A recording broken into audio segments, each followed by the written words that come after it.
Fala galerinha, de volta a Brasília e vamos para o vlog de hoje.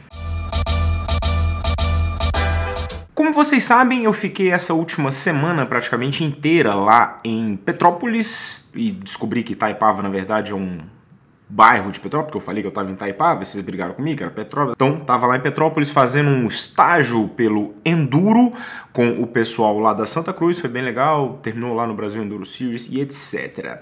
Só que no ciclismo de estrada e mountain bike estavam rolando altas competições e eu acabei não conseguindo acompanhar as notícias, principalmente do Tour de France e também da Copa do Mundo de Mountain Bike que aconteceu esse final de semana, por conta, às vezes, de qualidade de internet, às vezes também de cansaço, porque foi bem puxado lá. Então hoje, no vlog, vou fazer meio que um PQP News grande, fazendo um resumo da primeira semana do Tour de France, que foi bastante polêmica. Só para a primeira semana foram 9 etapas, porque como o Tour de France ele tem... Peraí, tá coceiro no olho. Como o Tour de France tem 2 dias de descanso, geralmente eles dividem as semanas assim, você tem a primeira semana, você tem o primeiro dia de descanso, você tem a segunda semana, o outro dia de descanso e a última. Então muitas vezes essa semana tem um pouco mais do que a quantidade de dias certo de uma semana. Enfim, então tivemos esta primeira semana que foi bastante polêmica e com muitas quedas e vários abandonos. O primeiro grande abandono que nós tivemos foi na primeira etapa, quando o Alejandro Valverde levou um estabaco lá no contrarrelógio individual, que foi a etapa de abertura do Tour de France, e estava chovendo muito. Ele numa curva acabou perdendo a traseira da bicicleta, bateu nas grades de proteção, quebrou a perna, deslocou o joelho também e acabou abandonando. Na segunda etapa tivemos uma outra queda, só que foi a queda da equipe Sky, e acabou que ninguém se machucou nessa, mas também foi uma queda bem feia, faltando alguns quilômetros para a chegada.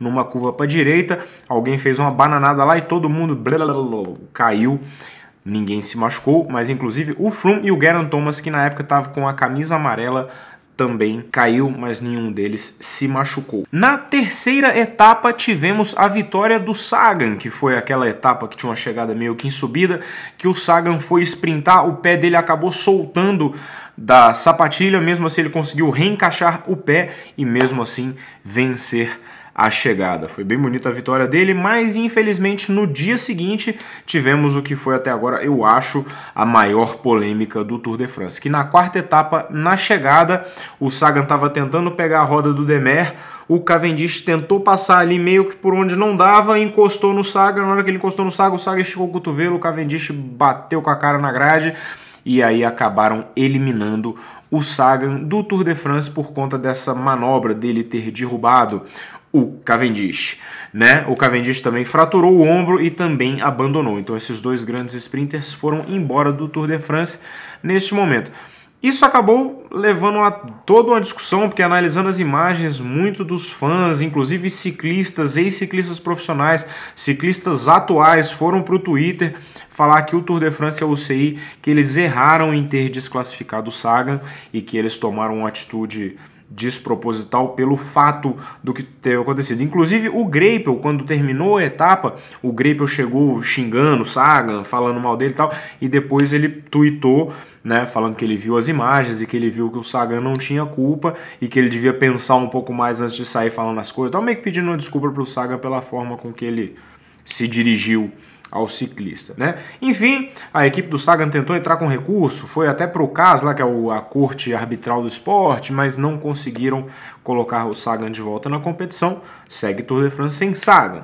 Na sétima etapa, aí na quinta e na sexta etapa não aconteceu nada de emocionante. Na sétima etapa tivemos uma chegada apertadíssima entre o Marcel Kittel e o Boasson Hagen, que é um dos fortes ciclistas também do pelotão. No photofinish não dá para ver quem chegou primeiro, né? Depois eu estava até vendo no Velo News uma matéria explicando como é que a organização do Tour de France conseguiu ver quem foi que chegou primeiro, que o Marcel Kittel venceu, né?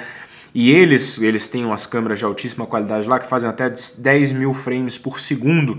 Isso dá para você fazer uma super câmera lenta.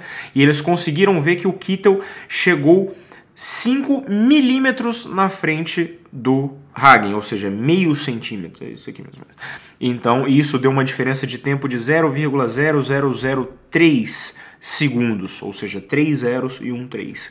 Então foi a chegada mais apertada da história do Tour de France e eles deram a vitória para o Marcel Kittel, pelo menos essa é a explicação oficial, ou se foi no Unidunité mesmo. Bom, e na 9ª etapa nós tivemos a queda do Geraint Thomas. Primeiro foi a queda do Geraint Thomas, que é o ciclista da Sky, que já foi o camisa amarela e acabou abandonando a prova. E um pouco mais para frente nós tivemos a queda do Richie Porte. O Richie Porte era um dos favoritos, ciclista da BMC, para vencer o Tour de France, né? Ele era ali um dos grandes rivais do Froome, mas numa das descidas, essa que era a etapa rainha, né, que eram 4 montanhas, acho que 3 HC, uma de categoria 1 e com 213 km. Né? Apesar de estar na primeira semana, essa já foi a etapa mais difícil do Tour de France.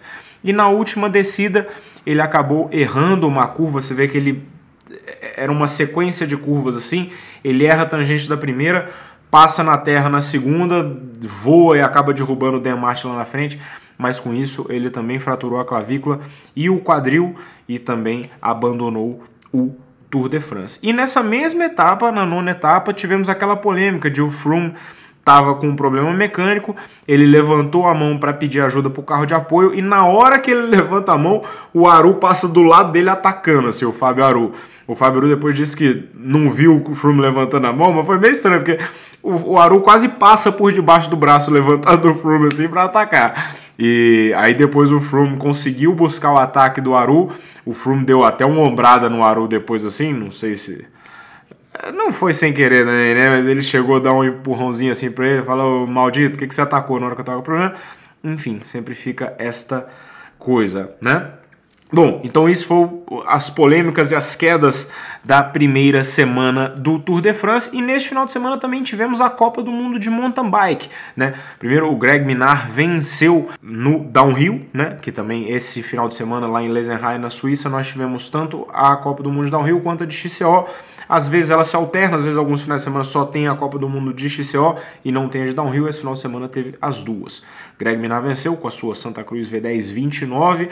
As 29 realmente estão entrando no mundo do Downhill e conseguindo alguns resultados interessantes. Não estou falando que a bicicleta ganhou sozinha, mas tá o cara andando de 29 e tá ganhando. E vocês sabem que essas coisas, quando alguém começa a ganhar com um tipo de bicicleta, as pessoas tendem a ir migrando. Então possivelmente nos próximos anos teremos muitas 29s no Downhill. Coisa que não tinha até ano passado. E o Nino Schurter venceu, tomou um calor do Jaroslav Kulav nesta etapa, ele que estava vencendo com uma certa folga. O Kulav, apesar de ter perdido 40 segundos na primeira volta, porque ele ficou preso numa queda lá, ele foi buscando e na última volta ele começou a acelerar, começou a pegar o Schurter e foi chegando perto. O Schurter não estava conseguindo manter a distância, o Kulav estava chegando e ele terminou a prova apenas 3 segundos atrás do Schurter. Se tivesse mais 400 metros de prova ali, o Schurter talvez perdesse essa colocação, porque o Kulav estava vindo muito forte. O Kulav ele é meio inconstante, assim, né? Tem hora que ele ganha nas Olimpíadas, geralmente ele vai bem pra caramba, aí ele ganha uma etapa na Copa do Mundo, aí ele passa 6 etapas sem aparecer, aí de repente ele anda pra caramba, então ele é um cara um pouco inconstante.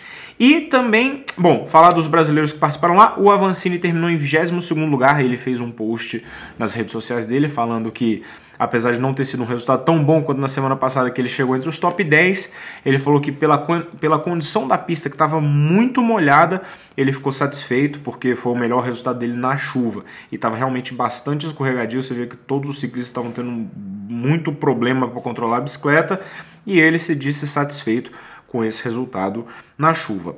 E a Raíza Goulon, também brasileira aqui de Pirinópolis, ficou presa numa queda ali na largada, não conseguiu ter um bom começo, mas conseguiu terminar na 20ª posição, ou seja, fez um top 20 a Raíza.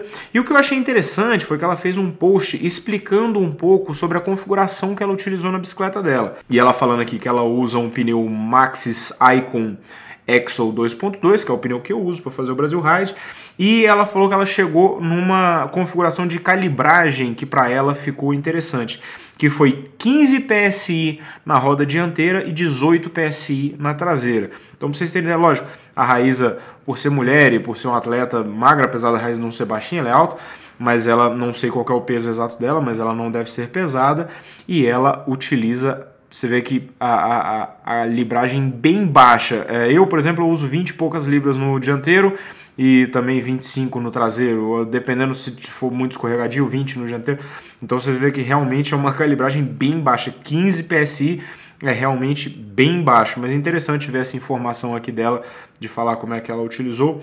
Ela também falou assim que gostou do resultado, né?